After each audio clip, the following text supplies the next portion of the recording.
faisons continuer, nous patientons. Là ici, par défaut, on peut mettre le 127, 127 qui définit le point local, 127.0.0.1. Ici, nous, on va pas se fatiguer, on met local poste. Voilà. Ici, l'utilisateur de SQL, si vous vous souvenez, comme nous avons fait la configuration de la base de données, on avait créé un compte, d'accord, et le compte c'était ADM, d'accord, .inf dr, d'accord, et on avait mis le mot de passe.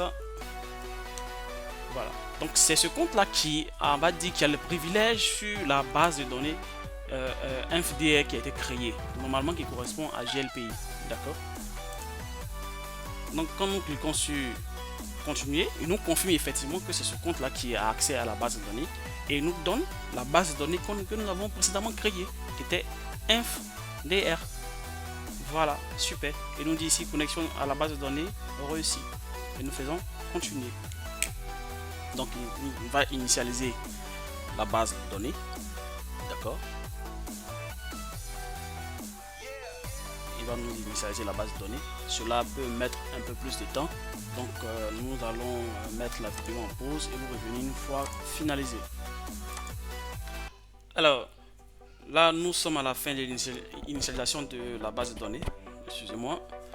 Voilà, là on nous dit que la base a été bien initialisée, donc notre GLPI est OK. Nous pouvons cliquer sur continuer, d'accord. Et ici il nous dit l'installation de GLPI est terminée. Et très important, il nous donne aussi les identifiants et mots de passe qui par défaut qui sont sous GLPI.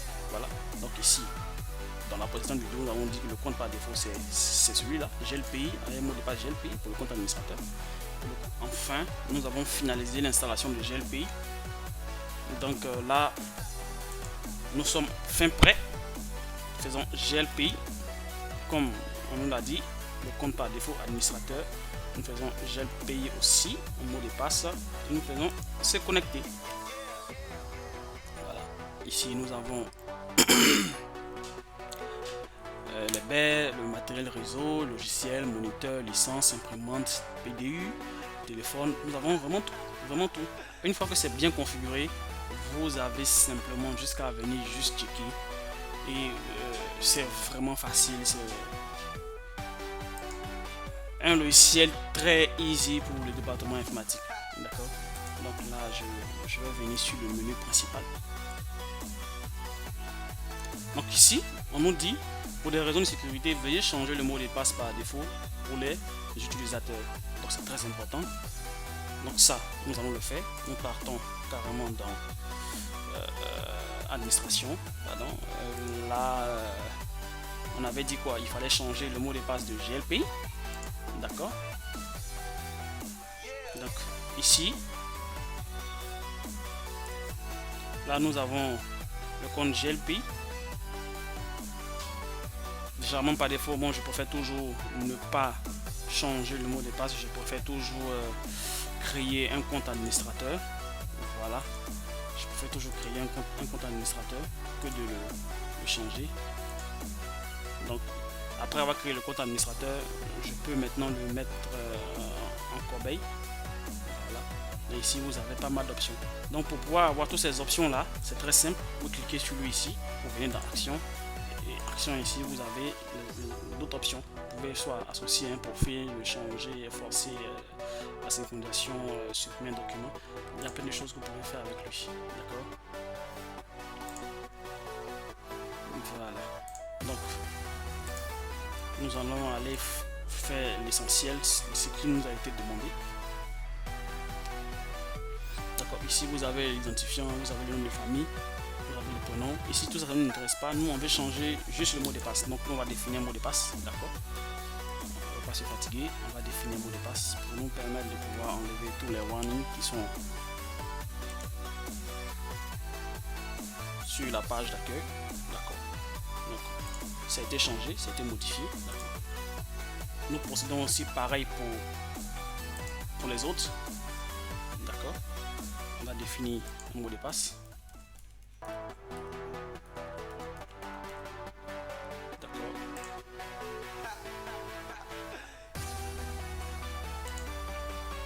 D'accord. On a fait GLP, on a fait tech, on va faire normal.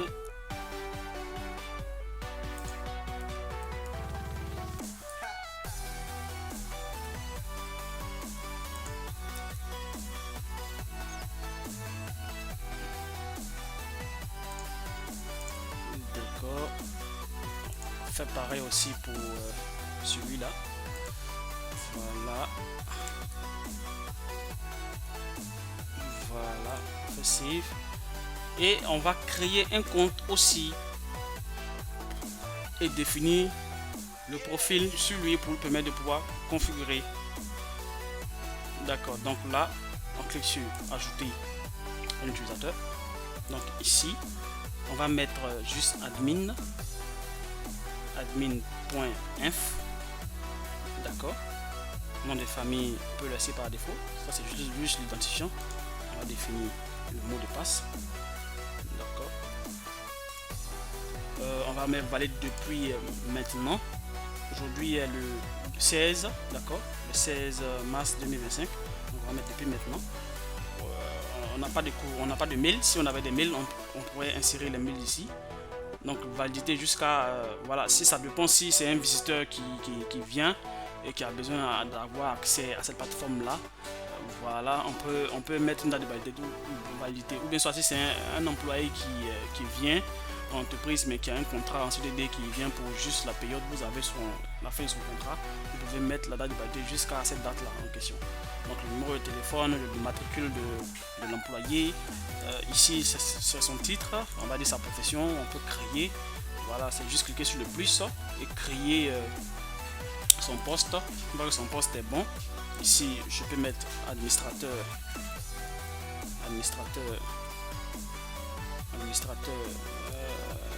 global.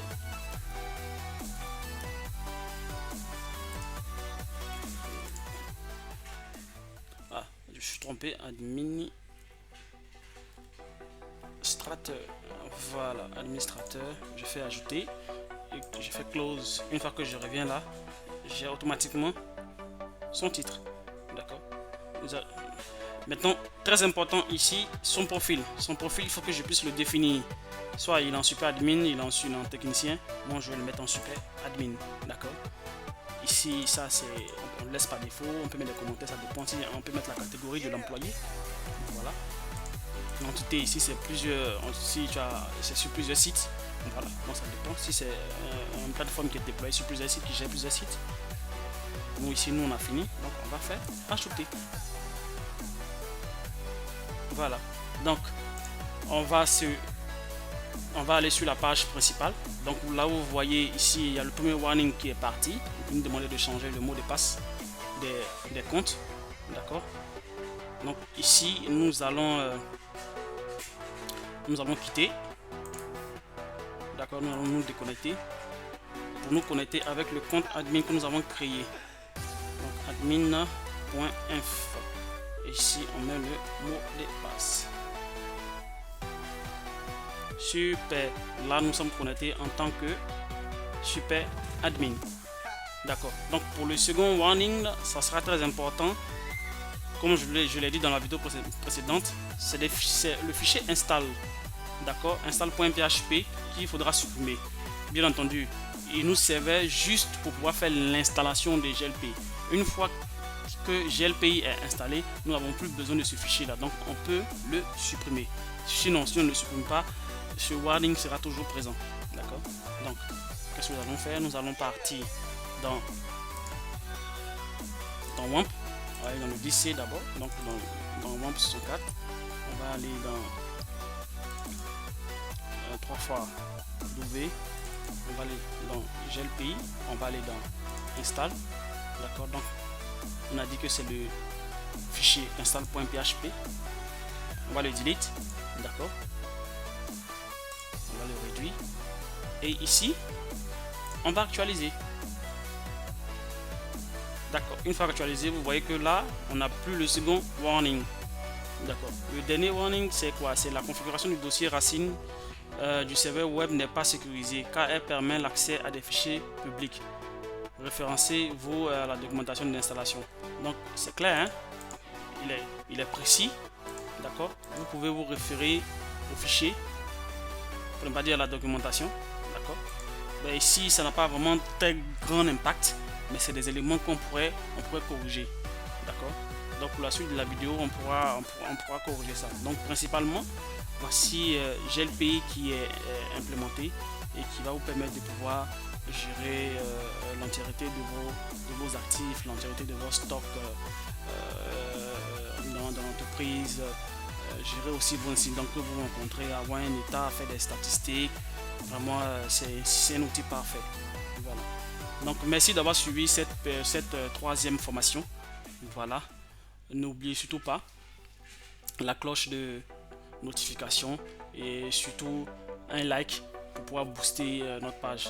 Et si vous avez des sujets aussi sur lesquels vous souhaiterez qu'on puisse débattre, essayer de faire des vidéos là-dessus, en commentaire, laissez ces informations là pour nous et nous allons travailler afin de vous produire des vidéos avec des TP, voilà, pour vraiment détailler tous les aspects de ces petites formations là. Merci encore.